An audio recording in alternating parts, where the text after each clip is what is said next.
न गाड़ी न बंगला न ही करोड़ों का बैंक बैलेंस, सिर्फ इतनी संपत्ति के मालिक है पीएम मोदी। सैलरी, गिफ्ट और खरीदी हुई जमीन तक कर दी दान। देश ने ऐसा पीएम अब तक नहीं देखा। कलाम सैलरी नहीं लेते थे, 3 राष्ट्रपति 30% सैलरी लेते थे, मोदी लेकर दान दे देते हैं। 75 सालों के इतिहास में हिंदुस्तान ने 15 प्रधानमंत्री और 15 राष्ट्रपति देखे, लेकिन ना तो कलाम साहब जैसा कोई राष्ट्रपति हुआ और ना ही मोदी जैसा प्रधानमंत्री। कलाम साहब सैलरी का 1 रुपया नहीं लेते थे, जबकि मोदी सैलरी तो लेते लेकिन ज्यादातर पैसा दान कर देते। हम आपको बताते हैं कि 20 सालों तक सत्ता में रहने के बाद मोदी की संपत्ति कैसे एक विधायक और सांसद से भी कम है।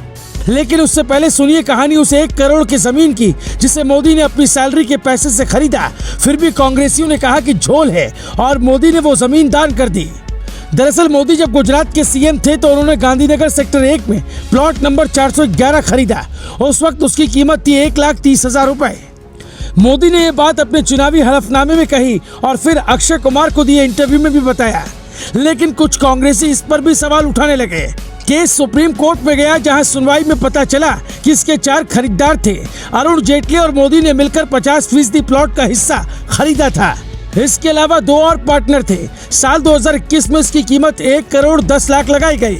जब सुप्रीम कोर्ट में सुनवाई पूरी हो गई तो मोदी ने कहा ये सवाल फालतू है, मैंने तो पहले से ही सोच रखा है, इसे पार्टी को दान कर दूंगा, मुझे जमीन का क्या काम है। हालांकि ये पहली बार नहीं था जब मोदी ने अपनी संपत्ति दान की, बल्कि साल 2020 तक वो 103 करोड़ की संपत्ति दान कर चुके।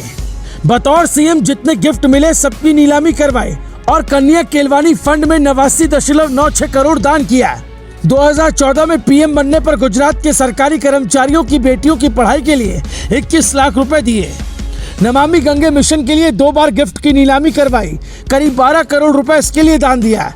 2019 में अपनी निजी बचत से मोदी ने कुंभ मेले के लिए स्वच्छता कर्मचारियों के फंड में 21 लाख रुपए दिए। कोरोना काल में पीएम केयर्स फंड की शुरुआत की गई तो पीएम मोदी ने उसमें 2,25,000 रुपए दान दिया। दान देने की वजह से ही मोदी की संपत्ति बढ़ने की बजाय 27% घटी है। अब उनके पास कोई भी अचल संपत्ति नहीं है, मतलब जमीन, बंगला, कार कुछ भी नहीं। पीएमओ ने बताया कि पीएम मोदी के पास 1,73,000 की सोने की 4 अंगूठियां, पोस्ट ऑफिस की नेशनल सेविंग स्कीम में 9,05,105 रुपए और लाइफ इंश्योरेंस की पॉलिसी वैल्यू 1,89,305 रुपए।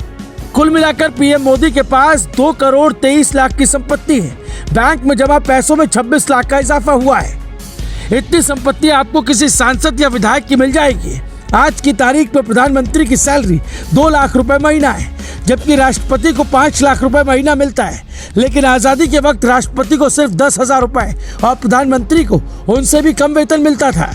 देश के पहले राष्ट्रपति राजेंद्र प्रसाद सिर्फ 30% वेतन लेते थे, पूरे कार्यकाल में कोई गिफ्ट नहीं लिया। नीलम संजीव रेड्डी और एस राधाकृष्णन 30% वेतन लेते थे और 70% गरीबों को दान देते थे।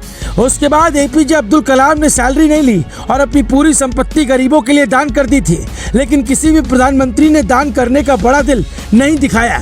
लाल बहादुर शास्त्री ने सादगी दिखाई। इसीलिए देश कहता है कि स्वतंत्रता सेनानियों का असली सम्मान मोदी ने किया।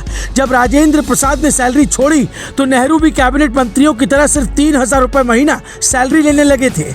लेकिन उनके बाद जितने भी प्रधानमंत्री हुए, किसी ने ना तो इस परंपरा को आगे बढ़ाया और ना ही पेंशन पर रोक लगाई। नतीजा ये हुआ कि अब मोदी ऐसा कर रहे हैं तो कई नेता नाराज हैं। हो सकता है रिटायरमेंट के बाद पेंशन छोड़कर मोदी बड़ा संदेश दें। Bureau report, global Bharat TV.